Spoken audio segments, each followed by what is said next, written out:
Good morning बच्चों। ये video standard 9 के लिए है और सब्जेक्ट है हिंदी।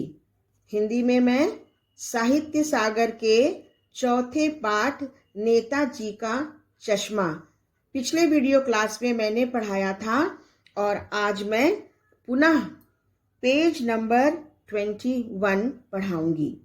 पिछले क्लास में मैंने बताया था कि मूर्ति तो बहुत अच्छी थी। मूर्ति को देखने के बाद नेताजी के नारे स्वतः याद आ जा रहे थे, लेकिन उसमें एक कमी खटकती थी। तो मैंने बताया था कि मैं इस क्लास में बताऊंगी कि वो कौन सी कमी थी। तो नेताजी की आंखों पर चश्मा नहीं था, यानी चश्मा तो था लेकिन संगमरमर का नहीं था। जब मूर्ति बनाई जाती है तो उस मूर्ति में सारी चीजें उस पत्थर की ही होनी चाहिए, लेकिन मूर्ति तो संगमरमर की थी लेकिन चश्मा संगमरमर का नहीं था, है ना। यानी चश्मा तो था लेकिन संगमरमर का नहीं था। एक सामान्य और सचमुच के चश्मे का चौड़ा काला फ्रेम मूर्ति को पहना दिया गया था, यानी कि अलग से एक रियल चश्मा, एक सही का चश्मा जो था, रियल चश्मा उस मूर्ति पर पहनाया हुआ था।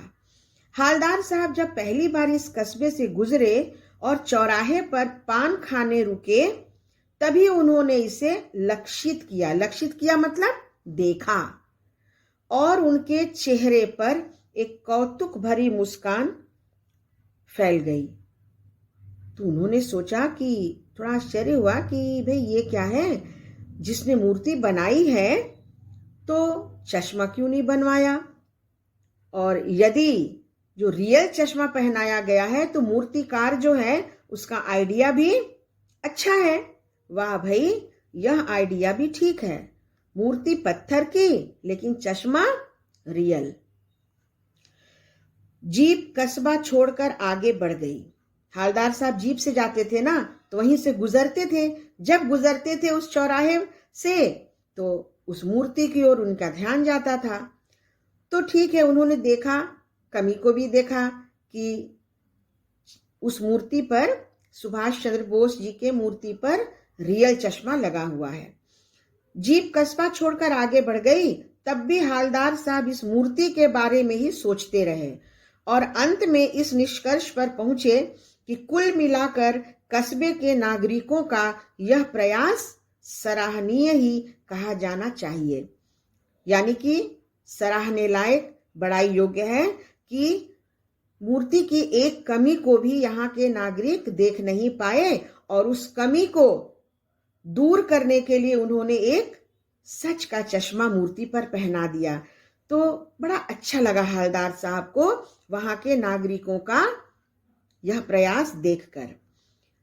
महत्व मूर्ति के रंग रूप या कद का नहीं, उस भावना का है, वरना तो देशभक्ति की भी आजकल मजाक की चीज होती जा रही है। हालदार साहब ने सोचा ये तो एक पत्थर की मूर्ति है, ये देशभक्त सुभाष चंद्र बोस की ये पत्थर की मूर्ति है और इसकी कमी भी यहाँ के नागरिक देख नहीं पाए।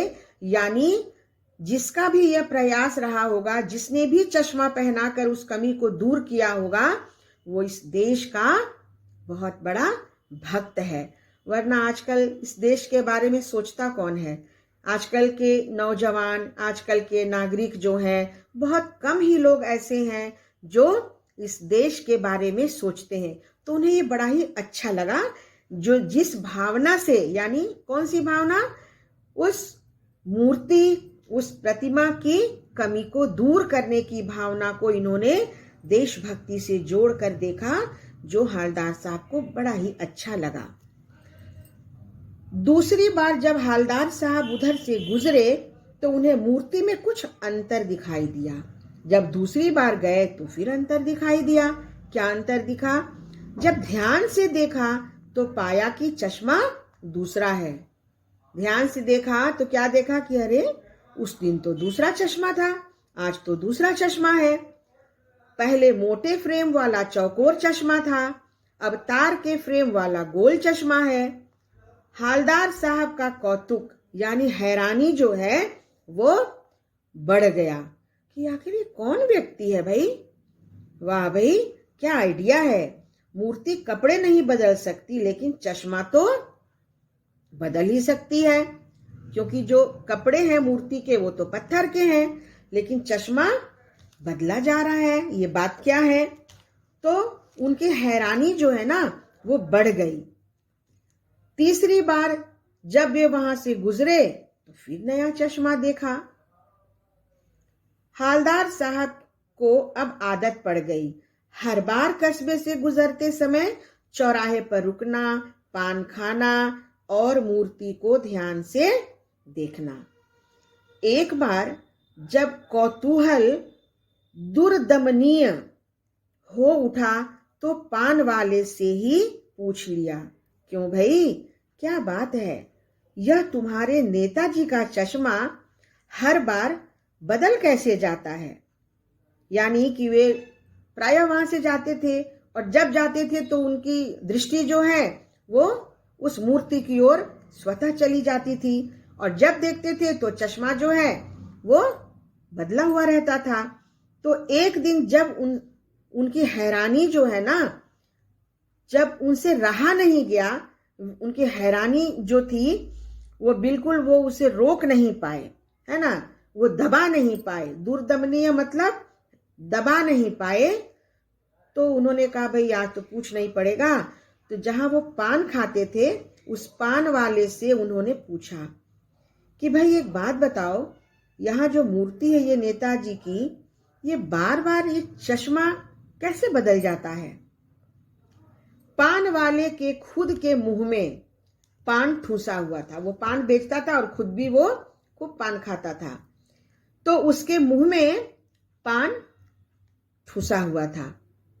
वह एक काला, मोटा और खुश मिजाज आदमी था। इसको ध्यान देना है ना, ये प्रश्न में आता है। वह एक काला, मोटा और खुश मिजाज आदमी था। हालदार साहब का प्रश्न सुनकर वह आंखों ही आंखों में हंसा, यानी कुछ बोले ही उसके आंखें देखकर लग रही थी कि वो हंस रहा है।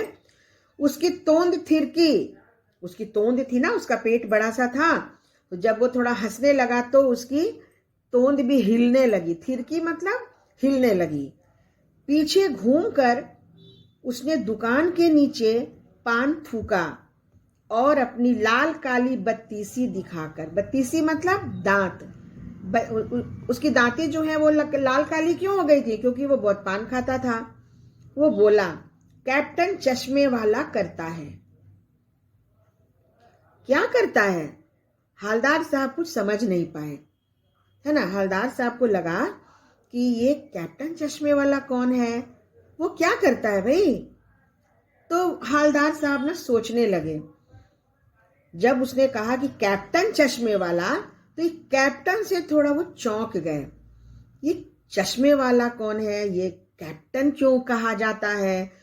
तो जैसे ही वो बोला कि कैप्टन चश्मे वाला करता है, तो हालदार साहब ने कहा कि क्या करता है? हालदार साहब कुछ समझ नहीं पाए कि आखिर क्या बात है। हालदार साहब के पूछने पर पान वाले ने कहा कि चश्मा चेंज कर देता है। पान वाले ने समझाया, क्या मतलब, क्यों चेंज कर देता है? हालदार साहब अब भी नहीं समझ पाए। कोई गिराक आ गया होगा। वह अपनी भाषा में ना थोड़ी मतलब कि ग्राहक को उसने कहा, कोई गिराक आ गया समझो। उसको चौड़े चौखट चाहिए, तो कैप्टन किधर से लाएगा? तो उसको मूर्ति वाला दे दिया, उधर दूसरा बिठा दिया। यानी वो क्या कहा, वो बता दिया पान वाले ने कि एक कैप्टन चश्मे वाला जो है वही मूर्ति के चश्मे को चेंज करता है। तो वो समझा रहा है ना, शायद वहां की भाषा में वो ग्राहक नहीं बोल पाता होगा, तो गिराक कह रहा है कि कोई ग्राहक समझो कि आ गया, और उस ग्राहक ने देखा कि मूर्ति पर जो चश्मा लगा है, जब ग्राहक देखता तो जब उसे पसंद आ जाता था तो ग्राहक कहता था मुझे ना ऐसा वाला चश्मा चाहिए। तो वो क्या करता था, वो चश्मे वाला वो उसे उतार कर ग्राहक को बेच देता था और अपने पास से फिर एक चश्मा उस मूर्ति को पहना देता था। यानी वो एक चश्मा बेचने वाला था। तो इसीलिए वो बोला कि उसके पास और चश्मे होते नहीं थे जो ग्राहक को पसंद आते थे, तो वो मूर्ति से निकालकर उसे पहना देता था। तो उसको मूर्ति वाला दे दिया, उधर दूसरा बिठा दिया, उधर दूसरा बिठा दिया, मतलब दूसरा चश्मा मूर्ति को पहना दिया। अब हालदार साहब को बात कुछ कुछ समझ में आई कि एक चश्मे वाला है जिसका नाम कैप्टन है, उसे नेताजी की बगैर चश्मे वाली मूर्ति बुरी लगती है, अच्छी नहीं लगती है, बल्कि आहत करती है। यानी उसके मन को चोट लगती थी कि देखो इस मूर्ति में एक कमी है, और उस कमी को पूरा करने के लिए वो क्या करता था, मानो चश्मे के बगैर नेताजी को असुविधा हो रही हो, इसीलिए वह अपनी छोटी सी दुकान में उपलब्ध मतलब जो चश्मा है, गिने चुने फ्रेमों में से एक नेताजी की मूर्ति पर फिट कर देते हैं। लेकिन अब जब कोई ग्राहक आता है और उसे वैसे ही फ्रेम की दरकार होती है, दरकार मतलब जरूरत, तो क्या करता है, जैसा मूर्ति पर लगा है, तो कैप्टन चश्मे वाला मूर्ति पर लगा फ्रेम संभवतः नेताजी से क्षमा मांगते हुए लाकर ग्राहक को दे देता है और बाद में नेताजी को दूसरा फ्रेम लौटा देता है। वाह भाई, खूब, क्या आइडिया है। तो बच्चों, आज हम लोग यहीं तक पढ़ेंगे और अगले वीडियो क्लास में मैं इससे आगे पढ़ाऊंगी। तब तक तुम लोग अच्छी तरह इस कहानी को पढ़ना।